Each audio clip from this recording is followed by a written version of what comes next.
This channel does not promote any violent, harmful, or illegal activities. All content provided by this channel is meant for an educational purpose only. আর এবারে নজর রাখবো মালদার দিকে। মালদাতে সেখানে 12 দিন ধরে ছেলের দেহ আগলে থাকলো বাবা। বিচারের আশায়, বিচারের অপেক্ষায় ছেলের দেহ আগলে রেখেছিলেন তিনি। মালদার মানিকচকে বেসরকারি স্কুলের হোস্টেলে 8ম শ্রেণীর পড়ুয়ার রহস্য মৃত্যু। প্রধান শিক্ষক সহ কয়েকজনের বিরুদ্ধে অত্যাচারের অভিযোগ করছেন পড়ুয়ার বাবা। আমাদের সঙ্গে রয়েছেন আমাদের প্রতিনিধি সুব্রতোষ রয়েছেন। সুব্রতোষ, বিস্তারিত জানাও। দেখো, মানিকচক ব্লকের বুধনি থানা এলাকার হিরানন্দপুর গ্রাম, সেই হিরানন্দপুর গ্রাম পঞ্চায়েতে কেদারপুরের যে বাসিন্দা এরা, এবং সে ভুতনিতে একটি বেসরকারি স্কুলে যে পড়াশোনা করতো, হোস্টেলে থাকতো। হোস্টেলে 12 দিন আগে তার দেহ ঝুলন্ত অবস্থায় পাওয়া যায়। যে হোস্টেলের রুমের মধ্যে পাওয়া যায় সেখানে প্রচুর স্টুডেন্ট কিন্তু সেই ঘরে থাকতো, একটা হল ঘরের মতো। সেখানে প্রায় 40 বাচ্চা, সেখানে কিন্তু ছাত্র সেখানে সেই ঘরেই থাকতো এবং সেখানে ঝুলন্ত দেহ পাওয়া যায়। যে সময় পাওয়া গেছে সেটাও খুব বড় সন্দেহজনক, যে ওই সময়টা কি করে তার দেহ ওইরকম ভাবে তারা কি করছিল। এরপরেই পুলিশ ঘটনায় যায়, দেহ উদ্ধার করে, ময়নাতদন্ত করে, দেহ উদ্ধার করে কিন্তু তদন্ত শুরু করেছে। আপাতত তোমাকে ধন্যবাদ সুব্রতোষ। আমার ছেলের জন্য সূক্ষ্ম বিচার চাই, এর জন্য আমাদের যত কিছু করতে হবে আমরা করব। ফিরে যেয়ে আমার ছেলেকে রেখেছি ডিপ ফ্রিজার ভরে, এই আমার ক্লাব ঘরে আছে এখানে। কতদিন ধরে আছে? আজকে 12 দিন ধরে আছে আমার ছেলে, ভরে রেখেছি। এর জন্য যদি আমাকে 15 দিন রাখতে হয় আমরা রাখবো, কিন্তু আমার ছেলের সূক্ষ্ম বিচার চাই। আমরা সিসিটিভি দেখতে চাই। 3 নাম্বার আমরা বলছি যে সাজির আলী গ্রেফতার হচ্ছে না কেন? মেরে ফেলেছে মাস্টার, মেরে ফেলেছে। এবার আমরা সূক্ষ্ম বিচার চাই, যে মাস্টারের ফাঁসি চাই, আর না হলে আমাকে বিচার বুঝিয়ে দাও। হ্যাঁ, বডি আমরা পাহারা দিচ্ছি, আজকে 11 দিন থেকে পাহারা দিচ্ছি। নিউ ব্যারাকপুরের দিকে নজর রাখবো। মাইকেল নগরে তরুণীকে ধর্ষণের চেষ্টার অভিযোগ। তরুণীর সম্ভ্রম রক্ষা করতে গিয়ে তার বন্ধু আক্রান্ত হয়। মদের বোতল দিয়ে তার মাথায় আঘাত করা হয়েছে বলে অভিযোগ। গ্রেপ্তার অভিযুক্ত বিদ্যুৎ দে। অভিযোগকারিনী জানিয়েছেন গতকাল রাতে মাইকেল নগরের বিদ্যুৎ দের বাড়িতে পার্টি চলছিল। অভিযোগ, মদ খেয়ে বিদ্যুৎ ওই তরুণীকে ধর্ষণের চেষ্টা করে। তরুণীকে বাঁচাতে গেলে তার এক বন্ধুকে মদের বোতল দিয়ে আঘাত করা হয় মাথায়। এলোপাথারি ঘুষি করা হয়, লাথি মারা হয় বলে অভিযোগ। বাড়ির দরজা আটকে তরুণীকে ধর্ষণের চেষ্টা করা হয় বলে অভিযোগ। তরুণীর সঙ্গে থাকা তার এক বান্ধবীকেও মারধর করা হয় বলে অভিযোগ। টোটাল 4 জন ছিলাম আমরা। তো একটা ফ্রেন্ডের বাড়িতে যাই, ঠিক আছে। তো যার বাড়িতে গেছিলাম সেই ছেলেটি আমাদের ওপর খুব বাজেভাবে মানে ব্যাড টাচিং করে অ্যান্ড আমাদেরকে মারধর করে। বিকজ হচ্ছে তার ইন্টেনশন ছিল একটা নোংরা কিছুর, ঠিক আছে।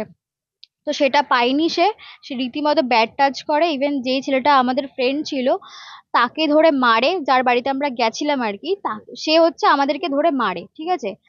তো একটা ছেলেকে সে কাচের বোতল মাথায় ভাঙে, সে তো রীতিমতো সেন্সলেস। হ্যাঁ, যে বাঁচাতে আমাদের গেছিল সে রীতিমতো সেন্সলেস হয়ে যায়, তাকে এমন মেরেছে।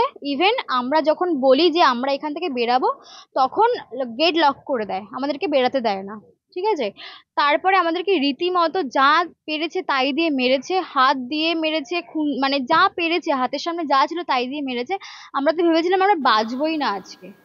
তবে এখনো পর্যন্ত ধৃত বিদ্যুৎদের বিরুদ্ধে কি কি ব্যবস্থা নেওয়া হলো, তাকে আদালতে পেশ করা হয়েছে কিনা জানাবেন আমার সহকর্মী রঞ্জিত সঙ্গে রয়েছেন। রঞ্জিত, এই অভিযুক্ত বিদ্যুৎ দেকে আদালতে পেশ করা হবে এবং তার বিরুদ্ধে ধর্ষণ, শ্লীলতাহানি, খুনের চেষ্টা, মারধর সহ একাধিক ধারায় মামলা রুজু করা হয়েছে।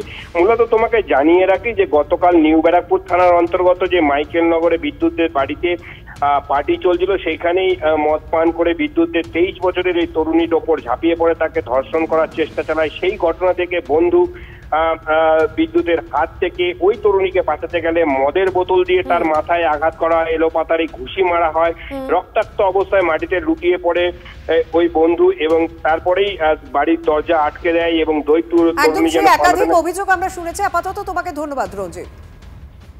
আর আমরা নজর রাখবো এই মুহূর্তে জোকার দিকে, কারণ জোকাতে যে ঘটনা ঘটে গিয়েছে সেই ঘটনার পর রীতিমতো শোরগোল পড়ে গিয়েছে। আইআইএম জোকায় ধর্ষণের অভিযোগের তদন্তে সিট গঠন পুলিশের। আরও একবার জানাই আপনাদেরকে, আইআইএম জোকায় সেখানে ধর্ষণের ঘটনায় সিট গঠন পুলিশের। সহকারী পুলিশ কমিশনার পদমর্যাদাদের আধিকারিকের নেতৃত্বে 9 সদস্যের বিশেষ তদন্তকারী দল গঠন। IIM Joker visitor register book চাইল পুলিশ। আমাদের সঙ্গে রয়েছেন আমাদের প্রতিনিধি সুমন রয়েছেন। সুমন, বিস্তারিত জানাও। দেখো, ইতিমধ্যে এসআইটি গঠন হয়েছে, স্পেশাল ইনভেস্টিগেটর টিম, এবং সেই টিম ইতিমধ্যে তদন্ত শুরু করেছে।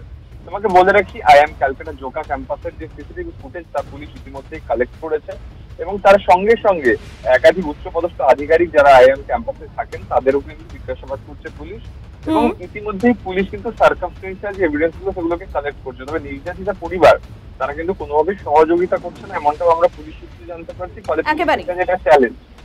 হ্যাঁ, একেবারেই ধন্যবাদ সুমন। আমাদের সঙ্গে ছিলেন আমাদের প্রতিনিধি সুমন মহাপাত্র ছিলেন। আপনাদেরকে আরও একবার জানাই, আইআইএম জোকায় সেখানে ধর্ষণের অভিযোগ তদন্তে সিট গঠন পুলিশের। সহকারী পুলিশ কমিশনার পদমর্যাদাদের আধিকারিকের নেতৃত্বে 9 সদস্যের বিশেষ তদন্তকারী দল গঠন। জোকা আইআইএম এর হস্টেলে ধর্ষণের অভিযোগে তদন্তে নতুন মোড়। প্রশ্ন উঠছে অভিযোগকারিনী তরুণীর ভূমিকা নিয়েই। তদন্তে সহযোগিতা করছেন না অভিযোগকারিনী। এবং এই আইআইএম জোকায় ধর্ষণ কাণ্ডে চাঞ্চল্যকর মোড়। মেয়েকে ধর্ষণ করা হয়নি দাবি খোদ অভিযোগকারিনীর বাবার। তার দাবি মেয়ে নিজেই তাকে এরকম বলেছে, এরকম কোনো ঘটনা ঘটেনি। মেডিকেলের সময় পুলিশই তার মেয়েকে ধর্ষণের কথা বলতে বলেছিল বলে দাবি করছেন তার বাবা। আমি মানে পুলিশকে বলি যে ওরা একটা অভিযোগের কথা বলেছে, কিন্তু আমার মেয়ের কাছে আমি যা জানলাম যে এরকম কোনো ঘটনাই বলছে ঘটেনি। পুলিশ বলছে আমি একটা এফআইআর করেছি, একটা ছেলেকে অ্যারেস্ট করেছি।